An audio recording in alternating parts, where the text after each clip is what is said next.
Good morning students. आज हम science का चैप्टर नंबर 10 विद्युत धारा इसको शुरुआत करेंगे।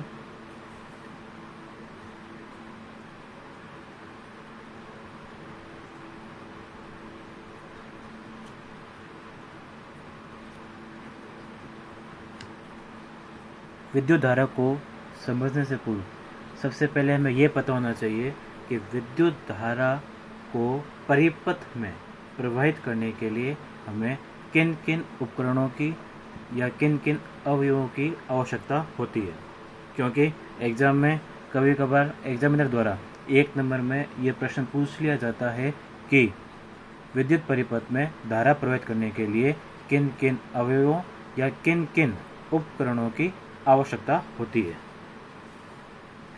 अगर कभी ऐसा प्रश्न आता है तो सबसे पहले हमें ध्यान रखना है कि विद्युत परिपथ में धारा प्रवाहित करने के लिए हमें सबसे पहले बैटरी, जिसे आप कह सकते हो सेल,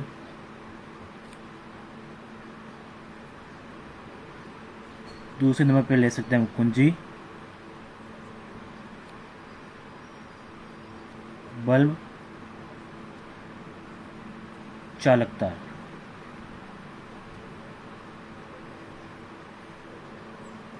कभी भी अगर ऐसा प्रश्न आ जाए कि विद्युत धारा को अगर हमें किसी विद्युत परिपथ में प्रवाहित करना हो तो हमें किन किन उपकरणों की आवश्यकता होगी, तो ये ध्यान रखना।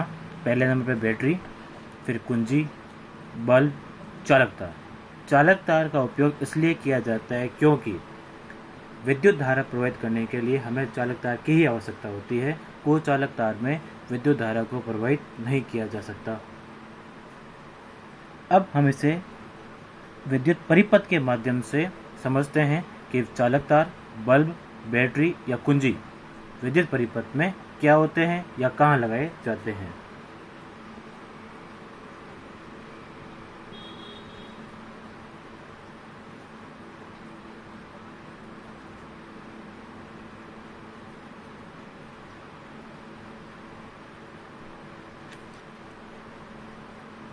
ये मेरे पास एक सामान्य विद्युत परिपथ है जिसमें ये हमारे पास बैटरी, जिसके ऊपर प्लस माइनस का चिन्ह होगा, जिसे आप कहते हैं बैटरी या सेल। ये मेरे पास कुंजी है,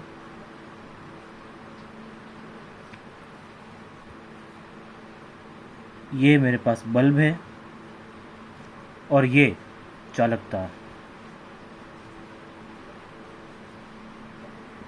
जिसके माध्यम से धारा प्रवाहित की जाती है। तो ये तो हो गया हमारे पास विद्युत धारा के अवयव जो विद्युत परिपथ में लगे हुए होते हैं या जुड़े हुए होते हैं। अब हमें ये समझना है कि विद्युत धारा कहते किसे हैं। विद्युत धारा की परिभाषा क्या कहती है, तो ध्यान से समझना।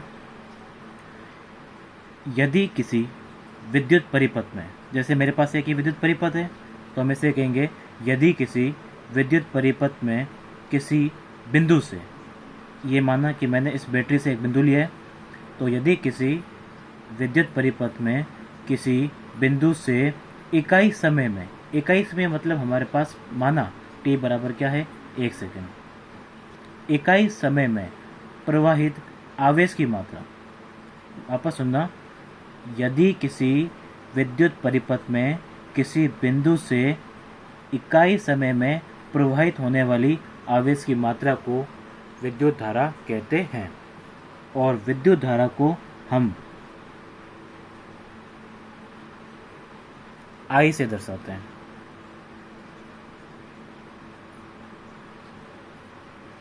तो I बराबर मेरे पास क्या सूत्र बन जाएगा, I बराबर Q/T। ये मेरे पास सूत्र बन जाएगा विद्युत धारा का, जहां I हमारे पास क्या है, विद्युत धारा,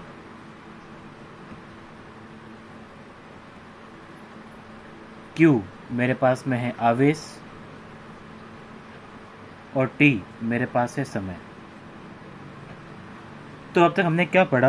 विद्युत धारा के अवयव जो विद्युत परिपथ में उपयोग में लिए जाते हैं, विद्युत धारा की परिभाषा, विद्युत धारा का सूत्र, और इन सूत्र के माध्यम से हमने ये समझा कि I बराबर विद्युत धारा, Q बराबर आवेश और T बराबर समय।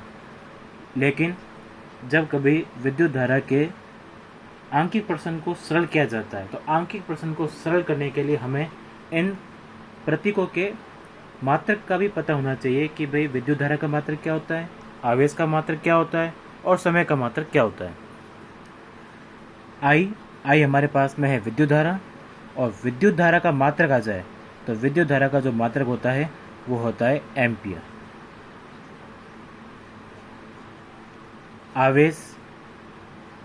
आवेश का जो मात्रक होता है वो होता है हमारे पास कूलॉम। और समय का मात्रक होता है सेकंड। एम्पियर को हम कैपिटल A से दर्शा सकते हैं, कूलॉम को हम C से दर्शा सकते हैं, और सेकंड को हम SEC से दर्शा सकते हैं। अगर हमें इन मात्रकों का अच्छी तरह पता हो तो विद्युत धारा का कैसा भी सवाल आ जाए उसके आंकिक प्रश्न को आसानी से सरल कर सकते हैं। अब हमने पढ़ा I बराबर Q बटा T होता है, तो यहाँ से एक सूत्र और बन सकता है। यह सूत्र हो गया विद्युत धारा ज्ञात करने के लिए।